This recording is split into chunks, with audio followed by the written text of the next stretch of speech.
All right. I would like to welcome everyone to this third webinar in our series, our May Sessions series. This webinar, we're very lucky to have with us today Dr. Tammy Small and Ashley Tolbert, who are going to be talking about reaching our special education students during this time of virtual learning, which I know is has been a really perplexing thing to a lot of us throughout this entire process.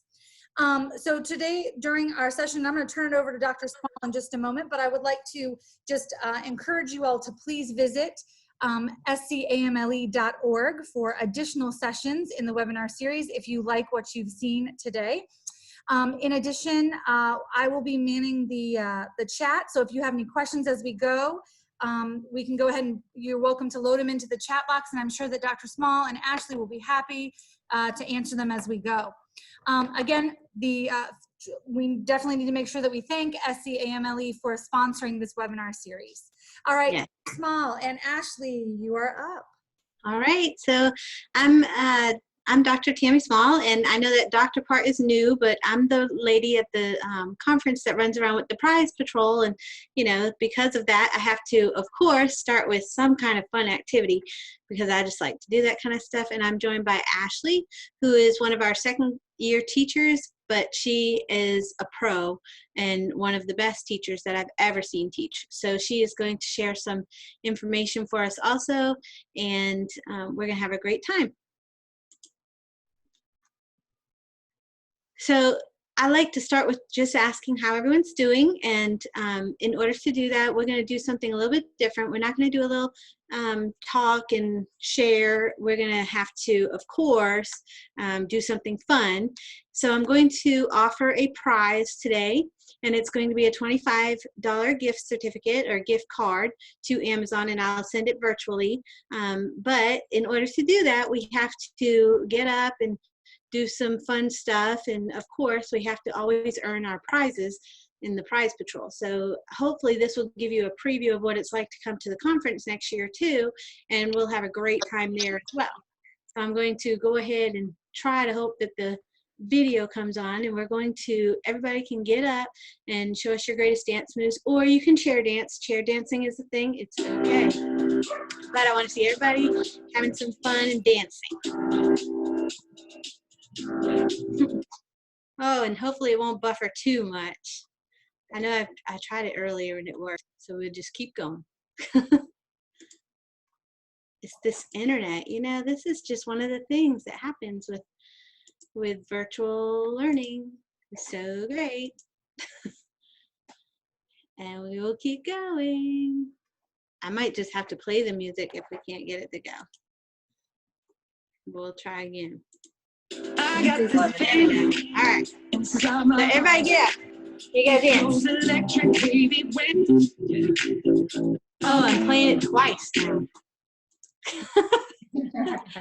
This is how it goes. All right, here we go. Everybody dance. Woo!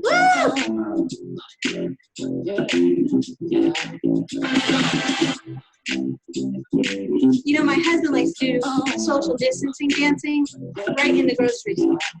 I can't stop to embarrass me, actually. So I think he'll be enjoying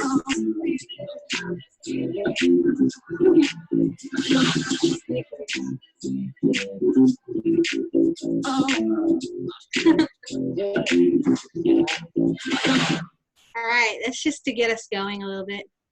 And hopefully I can get this tab to go away so we can go on. All right, let's see. All right, I'm back. And hopefully I'm still presenting the right way here. Let's see. All right. So I just wanted to do that to add some fun and to start us off. I don't know if you are feeling as stressed as some of us, but going all of a sudden head first into a pail of virtual learning for my daughter to love the place has been a little bit crazy. Let me go ahead and where she's get this out so I can shut off the other videos. Yeah, she lights up when she comes here. That's not shut that the off. norm in a lot of places. Stop sharing for a second. Without this place called St. Jude, none of this would have been possible. And I'm going to get out of that for a second. I'll click off St. Jude. I don't know where St. Jude is playing from, but it's a great cause. All right, so we're back.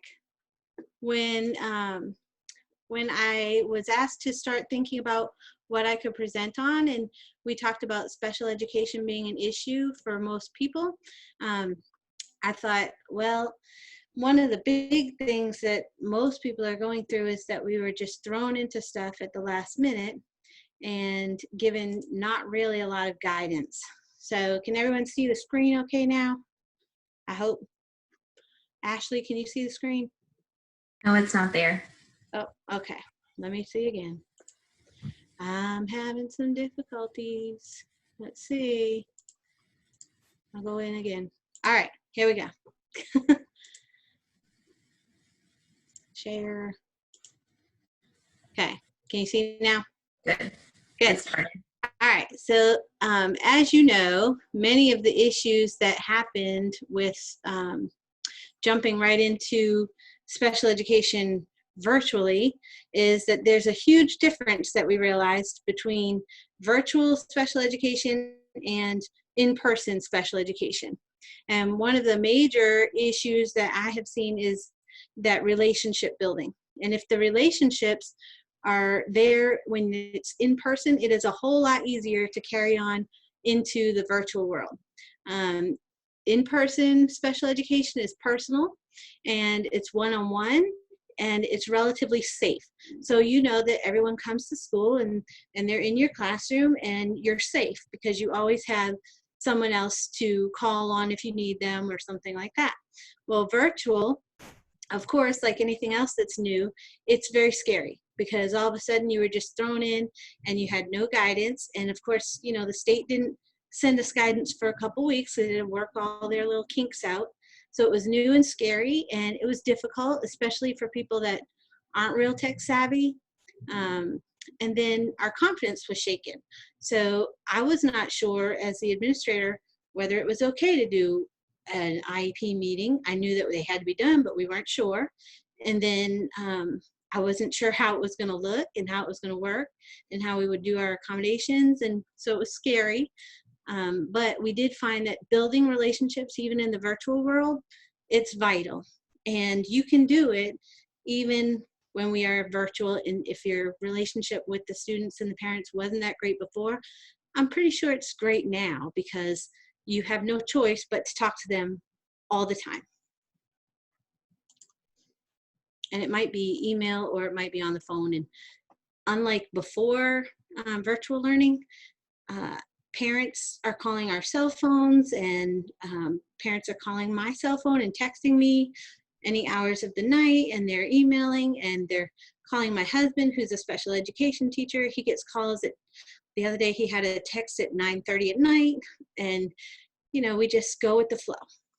So we're out of our element here, and we're used to, in special education, everything being so procedural. So we have procedures and we follow them and we stick to the guidelines and we have organization and everything is written in the IEP, and we don't go away from that because we don't want any issues. And we have control because everything is so controlled and you're in your nice little niche and you don't have to worry. And as long as we follow our rules and our procedures, then we have no issues with our IEPs. But all of a sudden, when we're out of our element, then we're thrown into this topsy-turvy world. And that's what I keep telling everyone, that the world is just gone topsy-turvy. Everything is flipping around, and where everything used to be prescribed and goals-based, now all of a sudden we're just trying to make it and trying to reach all the students and trying to make headway and making sure we're trying to serve our special education students the best that we can. Now it's getting towards the end and we're getting better at it, and you know, now we learned a lot of things. But and just like that, all of a sudden we were poof, just virtual. One day we went home from the car rider circle and the next day we were virtual. So we were forced to quickly figure out things on our own. So we didn't know what platform we needed to use. We started in my district using, well, in my school, we started using Zoom because that was something easy that I knew how to use from my time with the Middle School Association from Scamley, because we use that sometimes for virtual meetings. And then our district said they wanted us to use Adobe Connect, which I never really got into. I'm just, I don't know, I get stuck in my ways. But we also use Google Hangout or Google Meet now. And it's just something that we're just trying to find the best thing for us. Of course, we follow whatever the district tells us. Then we had to figure out, should we hold meetings or not? How do we progress? How do we progress monitor? And will our parents agree to all these virtual things? Because, you know, with special education, the parents have to be on board for it to be able to work, and so that we don't get, you know, the big S word. Nobody wants to get sued. No one wants to get sued.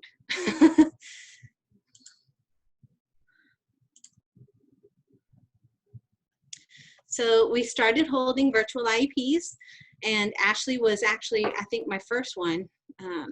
She held our first IEP meeting that I was LEA in, and she did a great job.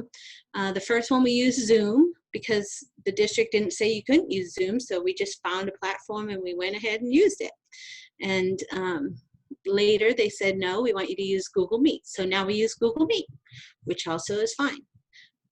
We invite all parties, which meant that we had to teach parents how to log into these virtual meetings and how to use their platforms and what apps they needed. And some people still didn't quite get it, so they're just being called into the meeting on the phone, which is fine also. It's just like a time when a parent would be sitting in your IEP meeting on the phone in the school. And we've done that before for them. One of the things that I like to do in the virtual IEP meeting is to share the screen. So I like when the parents can follow along and the team can follow along with what you're reading on the IEP. I do like that part. And then in our prior written notice, we have to make sure that we explain that we are giving virtual services during the closing of the school. We want to make sure that we're explaining that we are giving virtual services, so it's not going to look exactly like it would in school, but the IEP is not changing.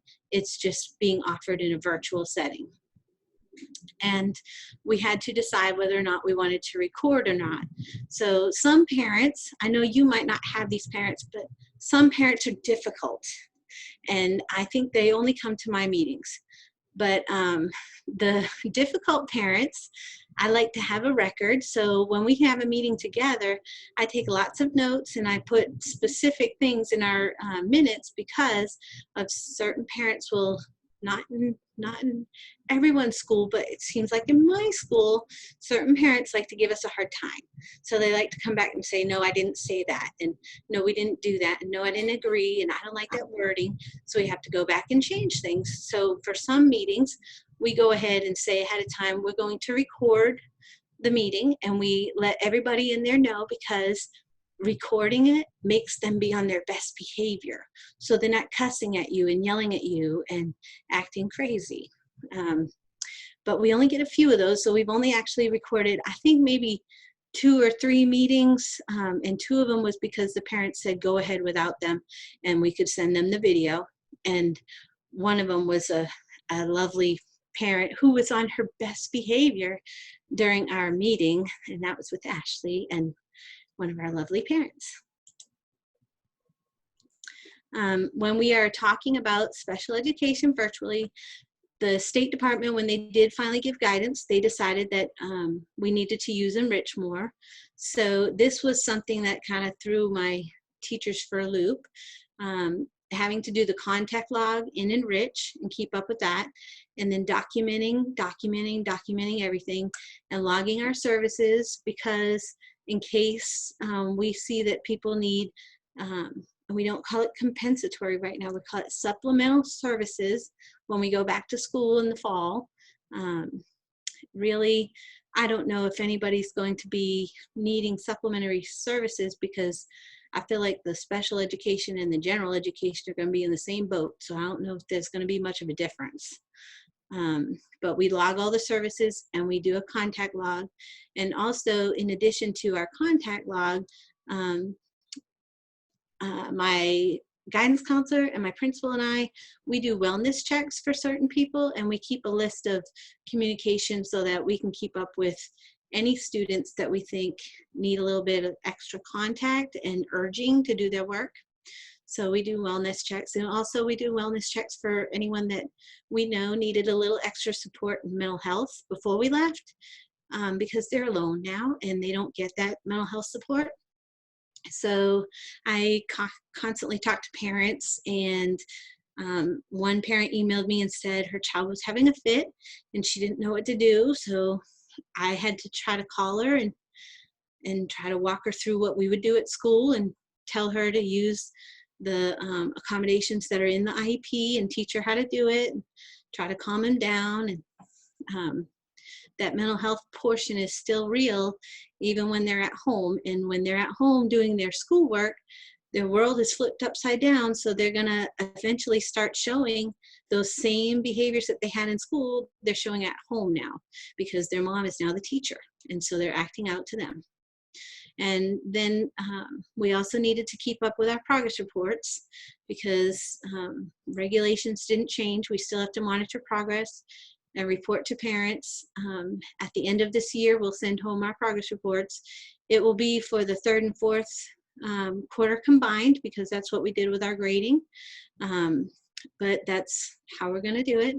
And when it comes to monitoring progress, which I think was a big issue for most people, how will I do that? How am I going to monitor that goal from the house? And so that's some of the things that Ashley's going to share.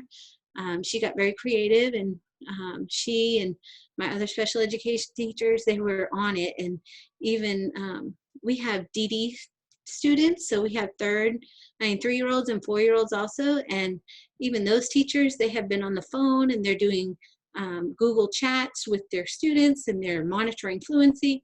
I mean, it's been pretty amazing. Teachers are amazing.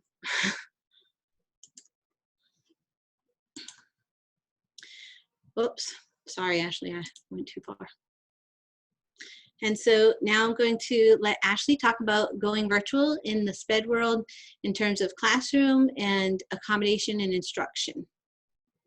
And I'm going to mute so I don't echo in your session.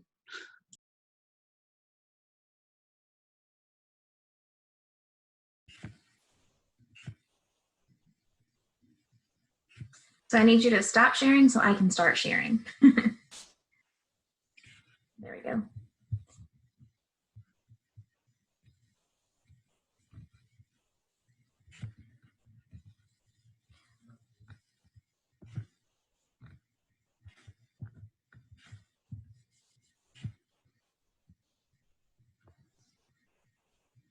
All right, so as Dr. Small said, this is my second year teaching, and so a lot of people have concerns. Well, you're a young teacher, of course you can move quickly into virtual learning, and that's not the case. We were taught the positives and why we need to move virtual instruction, but we weren't taught all the ins and outs of it. So there was a lot that I had to learn myself while doing this. So here are some key things that I've learned.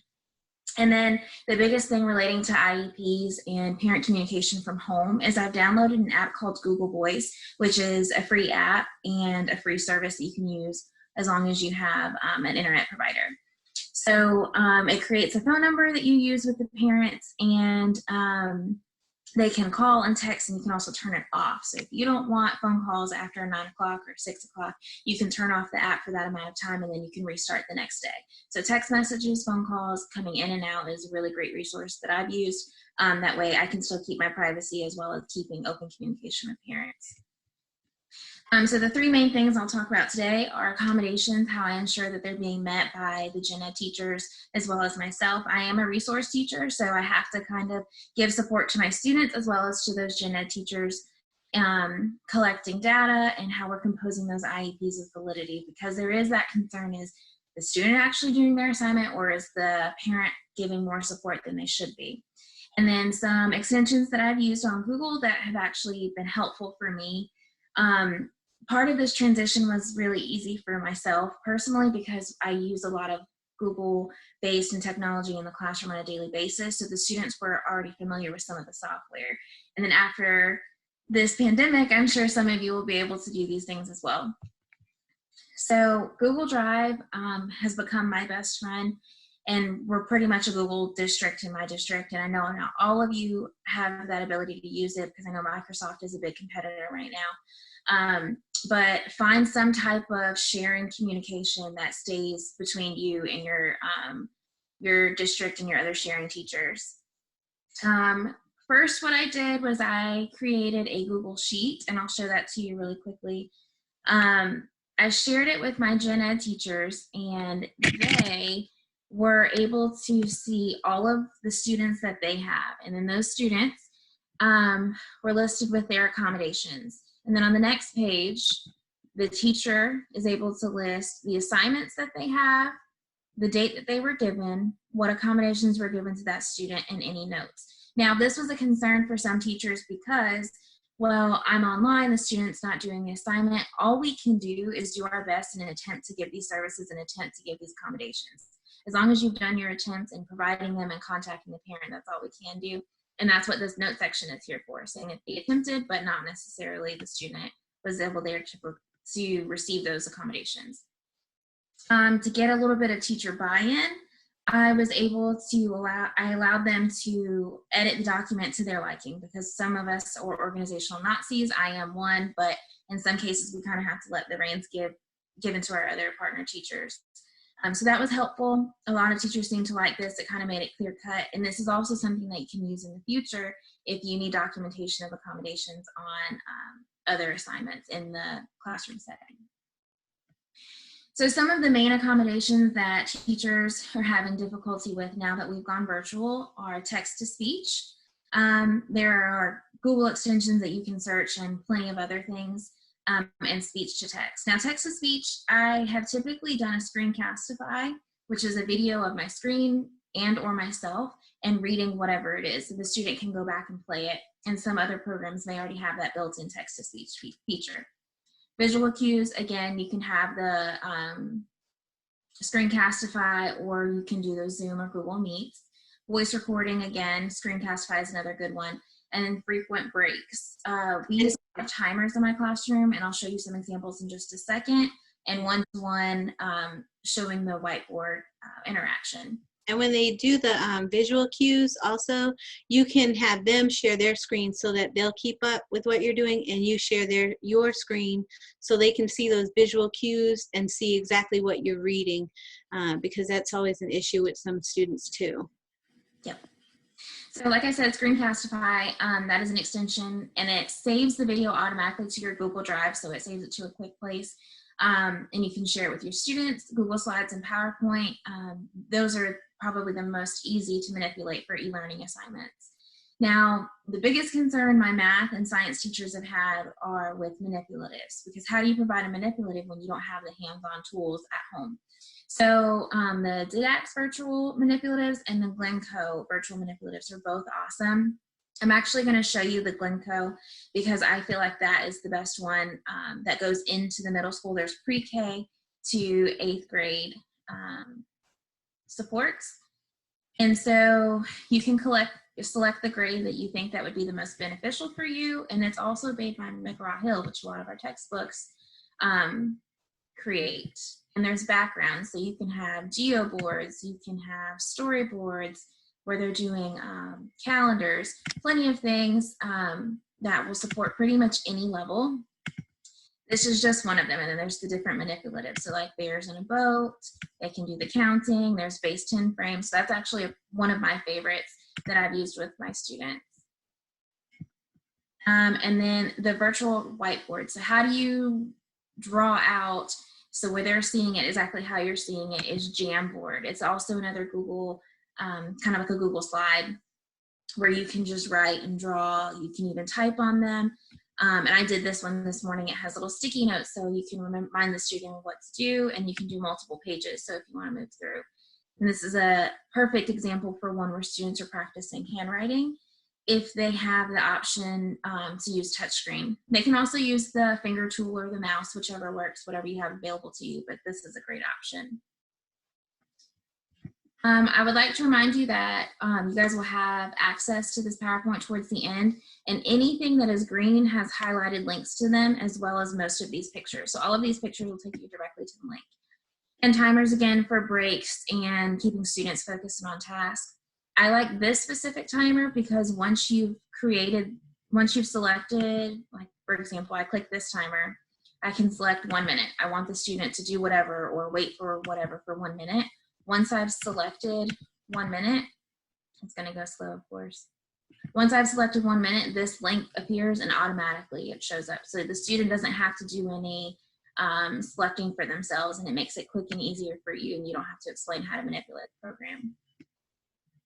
So collecting data, this was my biggest fear moving forward with IEPs. I know for a fact so many parents have given support to students because Sally and Joe couldn't add 2 + 2 before the pandemic, and now they're doing 2-digit by 2-digit multiplication. I don't know how they learned that so quickly, but that's what they do when they're at home, I guess. So the biggest thing is to get that parent buy-in. Like Ms. Moss said, that relationship means everything, and it meant everything when we were in person, and it means even more now that we're out of the school building, because when we don't have that face-to-face interaction, we're kind of put in the back of parents' minds. So now is the time that I feel like it's best to have more of that personal relationship. Ask about so-and-so's mom or how their job or grandchild is doing. That's helped my students be more successful in getting parents more willing to work with us. Google Meet, having that one-on-one interaction. I share my screen, I show the student the probe on the screen, and I can see if they're able to answer it or not without having to rely on, well, did mom and dad help them or not? Zoom is also another option that we can use. And then Flipgrid. I'm not sure if you're familiar with Flipgrid, but it is a recording platform for students, so to speak, and you can keep it completely confidential. No one will see the video other than yourself. You can preset the time for the amount of time that you students have that oral administration, and for our students that have, oral reading fluency, and for our students that have functional skills that they need to be observed, you can have the parent pre-record them making a sandwich, folding their laundry, whatever functional skill that you have set for a goal for a student. But Flipgrid is a perfect example that when they aren't able to use Google Meet, they can record themselves doing it. The reason I like these, because you can share your screen, you're able to give those supports and accommodations. And personally, I like Flipgrid because when a student is doing that oral administration or whenever they're doing that functional skill, you can see if the parent is helping, you can hear them, and then it's recorded if the parents are helping out the student, which is honestly my saving grace when I'm taking data, because once the parent gives that prompt, I know the student wasn't able to do it independently. Again, that parent input and buy-in. Remind them that this work is to gauge their ability, needs, and services. And I know we have some parents that say their student can perform higher than they actually do in the school setting and vice versa, but just remind them that you need the most true display of your student's ability in and outside of the classroom, and the parent support and prompting can kind of affect that. And when we're creating these IEPs, it doesn't necessarily show a true display of our student, and it impacts their services and accommodations and needs negatively. So remind them of that, but remember to state that in the most positive way. So these Google extensions are probably my all-time favorite, and I use them in the classroom pretty regularly. Again, I didn't add Google Voice here, but I did mention it. Google Voice is an app to communicate with parents. That way you save your phone number from being shared out regularly. Cami is one that I used almost daily in the classroom, and so it was a pretty easy transition to go to e-learning. It's where you can edit your PDFs or worksheets or anything like that. So this is an example of my Google Classroom. And so the student, this is what I assigned to them. It's a single addition and subtraction probe. Once they've had Cami already installed in their Chromebook, or computer, they click open with Cami. Then the document appears, and then they can type, they can draw. If you choose to pay for the subscription, you can do other things, but I mainly use the free version for the drawing tool. It automatically saves to their Google Drive. and once you've assigned it through Google Classroom, it pops back to you. They just need to be sure that they press turn in on the Google assignment, which is my teacher version, so I don't see that there. But Cami, perfect for using the editing worksheets. Small PDF, so when you're converting pictures to PDF or back and forth, it's just a quick tool. I won't go through that one because it's kind of a upload and then it pops out a picture or back and forth. GoGuardian, I don't know if many of you use this or if your district has another platform, but it's how we view our students, their Chromebooks. When they're online, we get to see anything and everything that they do. We get to also communicate with them. There's chats on there where we can say, hey, you're on the wrong website or something of that nature. But it's easy communication and you can monitor students and kind of like assist them in modeling and coaching in that guided practice. It's one of my favorite tools, and I don't know what I would do if we didn't have it for the e-learning. Now, Bitmoji is just kind of a little fun thing, and that's one of them right there. I'm sure you're familiar with them, but it makes it fun. I'm actually going to show you really quickly my class. I did this today. I was just playing around with it.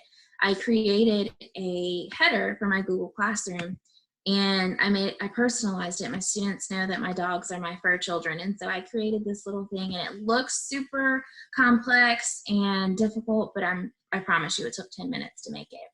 But little things like that, when you add them, maybe even once every couple of weeks, so it's not a suspected thing and they lose their interest, but it's fun for the kids to enjoy.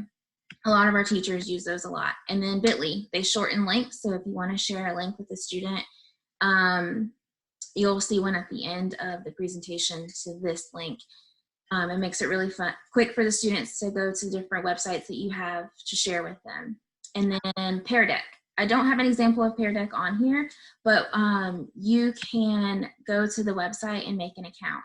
And when you're on Pear Deck, you can add little questions and probes and different things into your Google slide, or even other presentations that you have with your students, and they can be interactive with the content that you're sharing with them. This is a cool tool to use in the classroom as well, because you can lock their computer screens. They can only view the PowerPoint that you're showing them, and they have to answer the question before you move on. So it gets that active interaction, that exit ticket, whatever you need to get their interest in maintaining in the classroom and online. So I hope these tools are helpful to you. I do want to say something, Ashley, too. I want to make sure that everyone understands that it is really easy for the students to go ahead and add these extensions, so you don't have to worry about, oh, the kids won't be able to do it, because we have first and second graders that have learned how to add their extensions, and it's not an issue for them at all. Yes. There are directions that are easy to find, and there's even videos on YouTube that you can quickly show them. And the kids are faster than we are, so maybe it might take us a while, but I promise you they can quickly add stuff. In fact, one student last year had Grammarly on his Chromebook before I even knew what it was, and Grammarly helped me through my dissertation. So I was so thankful that that student had shown Grammarly so I could see what it was, and then I took it and paid for it for myself, because that's awesome. I love Grammarly. Absolutely. And like I said, Screencastify is probably the most saving grace for all of our teachers at our school specifically, because you can show them exactly what to click, how to click it, what's going to pop up right after. So when you add these extensions, you can do the Screencastify, show the student how to do it, send them the video, and then you're good to go. So like Ms. Small said, it's quick and easy for the students to do themselves, down to the first grade, the little babies. Screencastify is good for if you don't want to take up teachers' time and you want to just send a virtual faculty meeting too. That's wonderful too. We did that this year too, not to take up teachers' time, because then they get moody. They need their time in the classroom. So that's all for me, and I'll let Ms. Small take over for the rest.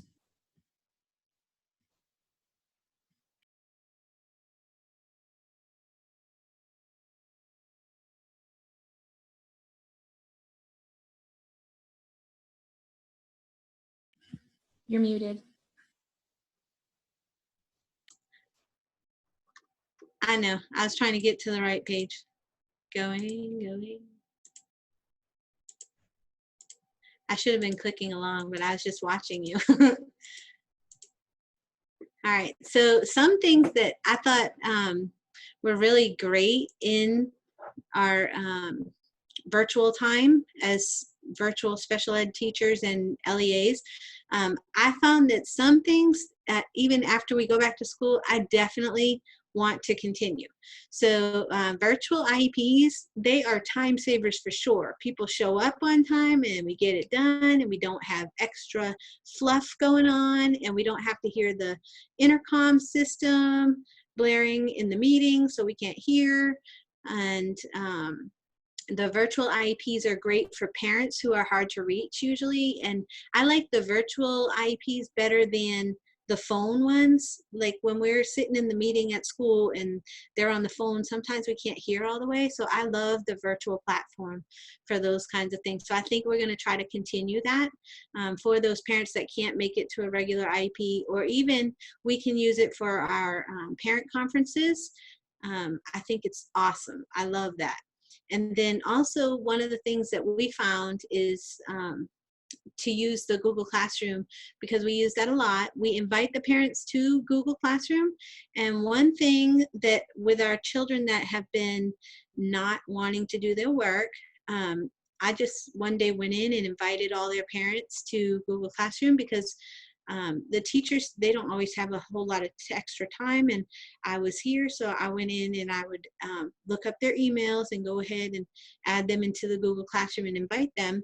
And when you do that, I'm going to show you what they would get a weekly or a daily report. The parent can set it up, and if your assignments are listed in Google Classroom under the Classworks tab, then it will show them a weekly report or a daily report of everything that they need to do, what's missing, what's been done, what was missing in the past, what future assignments are coming up. And so this is what kinds of weekly summary they would get. And this is just an example from Google. I didn't want to show a student because of confidentiality, but see, they'll see missing from last week, and it will show the assignment right there for the students and the parents. And so parents can't say, well, my daughter says they did all their work, and you know, that child must have forgot some of those assignments. So we go through and we look, and I love this. I think this is great because it tells them what they missed, what's coming up next week, and it gives them a list from each class that they're invited to. So if you're on a team for middle school and you invite the parents, they will see every Google Classroom on their weekly report. So it shows what they missed and what they are doing, and it even just gives them a brief overview of what assignments were given last week, or what they're doing right now. And the parent can choose to do it daily or weekly, which I think is good to let the parents have some ownership. When I set it up, I did it weekly because I took that into my own hands. Then we have documenting contacts. I know that we document contacts usually for parent conferences and every time we talk to them, but I do like the idea of making sure we document when we call about work, because as a teacher, I was horrible at keeping up with that contact log, that dreaded contact log. I really did not do a good job at that. That in attendance, I was just bad at it. But as an administrator, I have learned documenting contacts is going to save my butt. So I write everything in a notebook. And I have like 4 notebooks each year, and they're 5 subject notebooks. And I write everything down every time I talk to them. And I see Ashley's laughing because it's true. They're all over the place. But I write everything down when I talk to them. If they don't answer, if they do answer. And that way I'm covering myself, and it just makes me feel better. Also, it's important to remember that our general education teachers need to document accommodations. And even during this time, they've been documenting accommodations. But I think that when we go back to the classrooms and the buildings, they should still continue to document their accommodations, because then there'll be less issues coming up about if they need a retake, but you already gave that accommodation, then maybe we don't need to retake it. Maybe you need to talk to the child about what was wrong instead of always just saying it must have been the teacher. It's not usually the teacher. It's usually something going on. Either the child didn't understand it, or there was a miscommunication, or they just chose not to do it because it's middle school and they do that.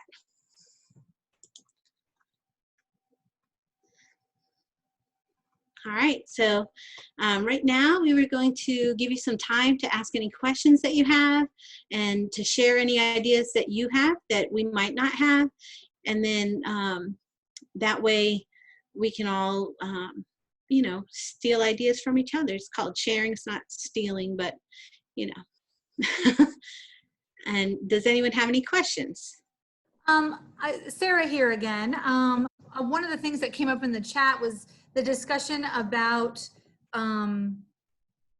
self-contained classrooms. And maybe Ashley could speak to this, or you, Dr. Small, but you know, how do we, what kinds of things can we do to reach the needs of for lack of a better term, though that specific group of children, those children? What is there anything that you guys come across that you say, gosh, if I had access to this thing, that really helped me to reach this specific children? Well, I will say that, and some of you might be self-contained teachers, but our self-contained teacher is doing some remarkable things. She has her Google Classroom all decorated, and she's even created a virtual sensory room. So she's got some really neat ideas out there. One thing that I've seen personally, my husband is a self-contained teacher, and he is always on Google, on GoGuardian, or having meetings with them, and he's put into the Google Classroom their link for the Google Meet each week. But also when he sees people online that haven't been logged in for a while, then he'll message them or call on the phone real quick and say, hey, I see you're online, do you need any help? But that communication, I think that's most important. And then trying to get the kids to buy into, yes, I want to do my work, and yes, I want to be there. And then letting the kids be able to come and see how to work out the problems, because, you know, they get frustrated and they don't know how to do it. And so they need to go through it. And you may have to teach the parents, because one night I saw a lesson between a child and the parent and the teacher. And so the teacher was teaching the parent and the child how to do the order of operations. And so the parent got it. So then they were able to help the child. A lot of times we're seeing that we have to teach the parents to be able to help the children. And so that's how we're addressing different self-contained needs. And, you know, again, all of these accommodations and the apps and the extensions and that communication, all of those things are going to help even your self-contained students. Our self-contained teacher has an autistic child, and the mother and the teacher have such a great relationship that she'll call anytime, and she tries to schedule times for that child to be able to talk to them, and they read to each other. And, you know, you just have to think of those individual children. Do you have anything you want to add, Ashley? No, I actually love what our self-contained teacher has done. That virtual sensory room is something I had not even thought about, and that's phenomenal for our kiddos. It took some time for her to do the startup, but now she has a template for all future e-learning, even if it's just for those weather days. But mainly, I think gamifying it. And then I was typing actually back to Brooke. Her question was, she has very low interaction with Google Meet. She's tried incentives, but only 3 to 4 students have joined. And so I think that some things that we've used as a school is showcasing those students that are joining in and show that they've gotten those rewards. And then another thing, we have 2 teachers in particular that have consistently made porch visits. They didn't actually do anything for work-wise. They just went to say hi. And I know that can be time consuming, especially if you have small children, but it shows the students that you care and that you're still there and you maintain that relationship. We would make little posters and just ring the doorbell, like, hey, we're here, take a quick picture, and that was it. So I think showing your face more than outside of the screen would be great. And I hope that answered your question, Brooke. And Brooke, let me also add too that the last webinar in the series that took place last, what was it, Tuesday, I guess, is archived and speaks to this need specifically too. So great. Yes. You've got a hand raised from Dr. Felicia. What do we got? You're up. Okay.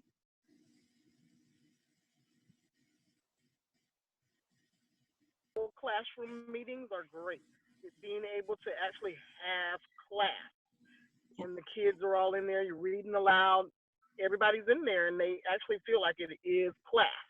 Yeah. I was just agreeing for the self-contained, that would be a great thing. Yes. Yeah. And the other thing I was going to say, going on what Sarah was saying, is Julie Marlowe, she was the person who did that session the other day, and she was actually in here a little while ago, and I did take some of her ideas. She'll see them on the next slide, but she was amazing. So if you get a chance to go back and watch that session, I would suggest it, because I'm pretty tech savvy, but she had some really great things on there too. Any more questions? All right, I'm gonna go ahead to the next slide. All right, so I went ahead and put our contact information if you need it, and there's a link with the bit.ly down at the bottom where we shared our slides. And then if you have a minute or have access, if you want to go ahead and participate in our poll, if you'll just click on that, then we can see. And the question is, what is something that you have learned today? And so we just want to share some ideas and see what's going on. And I'm going to try to click on it and see if we can see our answers now. I learned this from Miss Marlowe the other day, so I'm trying to make sure it works. I'm being expert, right, Miss Marlowe? Let's see. It's supposed to show us all your answers. Yay. Let's see. All right. And it says waiting for responses. So if you'll put in that link, then you'll be able to participate. And let's see. Should I move it to the top maybe? Can everyone see that? I hope they can see it. Ashley, can you see that? I can see it now. Stop moving Okay. it for a few minutes until everyone. All right. Let's see. See if it will go back up. There you go. All right. And it's poll everywhere, and it was free, and I signed up really quickly today and made a little poll, and I thought that was a great idea from the other day. And I'm just so excited that we have this platform to be able to share all these ideas with everyone, because I think that's how we grow, is by sharing with each other, because you all may have knowledge of things that we don't know, and you know, how else can you share? These sessions are the best for that, is being able to meet and talk and get to know each other and then share ideas, because you know, we all need ideas all the time, because we have to keep up with those children who need that constant entertainment. All right, let's see if I can see what's on there. I don't know, it's not showing my responses. I may have to just have people say, oh, here we go. So someone said communication is key. We have to continue talking and sharing, keep our students at the front of this charge. I would agree with that. I would say that when you're having difficulty getting people to join your sessions or log into your classes, reach out to your administrators. That's what we're there for, and try to make sure that we're helping to support the teachers. Even though we're not in the building, we're still the administration, so that's our job, is to support you. So I know that Ashley will text me sometimes and say she's having trouble with someone, and I've had to teach parents how to do things, and Ashley and I have tag teamed to teach some parents how to do things. But I'm not even 24, and I've given a lot of parent advice. Yeah. And I don't know. It's been a learning curve for everyone. Yes.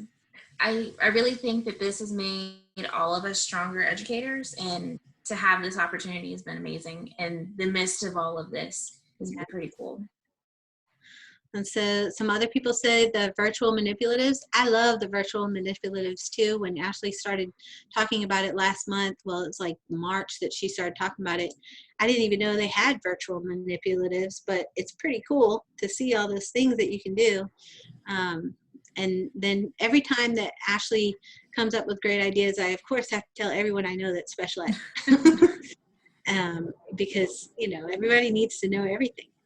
But I will say that our time here is coming to an end, and I would agree that most of the time that relationship between the parents and the teacher, that's just so important. And I've always been a relationship kind of person, so I do not mind that the parents call me or text me or dojo me, or I have given lots of mental health advice and parenting advice and computer advice, teaching them how to use computers, because they call me when their computers are broken or when something's not working. And so I have grown as an administrator, definitely. And of course, I've always had a soft spot for special education and for students who are struggling. So this was this was a new way to grow that area. All right. Are there any other questions? Let's see that. Feel free to email me about anything special ed or just e-learning tips and tricks. I'm always happy to help. Yeah. And Ashley will be presenting next year at the conference, the middle school conference. So make sure you come on out to that.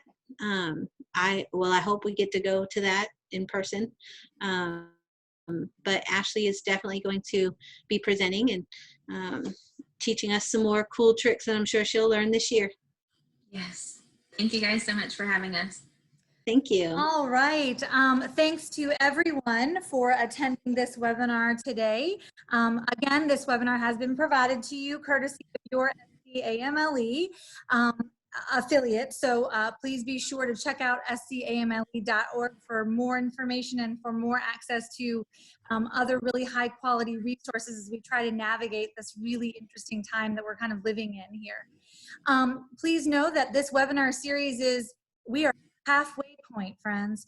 So there is more to come. We've got 2 sessions coming up next week. Also addressing the sort of special education, looking at special education. One of them is also looking at some mental health stuff coming up, which we know is if it's not already an issue, it's going to be. And so that's coming up next week. We've got some really great presenters for you coming up in the webinars that come up next week. And then of course, our final webinar to close us all out is none other than Jack Bergmeyer. So yes. We want to be sure that you go ahead and register for that. And that'll take place, I believe it's the 26th of May. And that should be one to certainly remember. He and I have been talking a lot about content, because we're trying to answer questions that everyone's trying to answer and nobody has answers to, but at least we'll be entertained in our confusion. Yes. That's a good thing. I can't wait all to right. see Jack. He's going to be great. Jack is great. Jack is going to be great. Okay, so I do have one more thing to about say. the gift card. Okay, so yes. Go ahead. That's what I was going to say. Is someone had asked about the gift card. So what I'm going to do is Sarah is going to share with me all of your names. I'm going to put you in a box and pull a name, and then I can email you, and it will be an electronic gift card to Amazon. So I will let you know. I can put it on the website later who wins. So check the Scamly website. As soon as I get all your names, I'll throw them in a hat and pull your name. And I'll send that to you. And it won't be my husband. That he was on.